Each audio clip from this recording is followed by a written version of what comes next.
সমগ্ৰ ৰাজ্যত অব্যাহত আছে বাপুতি সাহোন ৰঙালী বিহুৰ উৎসাহ। সাতাম পৰীক্ষা ঐক্য সম্প্ৰীতিৰ নিদৰ্শন দাঙি ধৰি কণ কণ শিশুসকলেও প্ৰতি ঘৰলৈ গৈ প্ৰদৰ্শন কৰিছে হুঁচৰি। শিৱসাগৰ জিলাৰ ঐতিহাসিক বকতাত এতিয়া জনপ্ৰিয় হৈ পৰিছে এডাল কণমানি হুঁচৰি।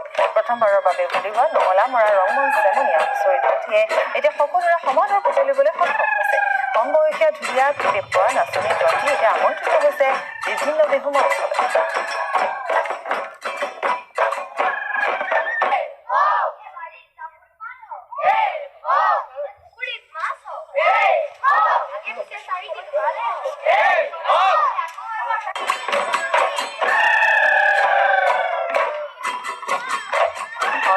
শিশুসকলৰ মাজত দেখিবলৈ পোৱা গৈছে যে এইদৰে বিহুৰ উৎসাহ এতিয়াও চলি আছে আৰু এই যি কণমানি দলটি বিহুৰ দলটি সেই দলটিক ইতিমধ্যে বহুকেইটা মঞ্চলৈ আমন্ত্ৰণ কৰা হৈছে।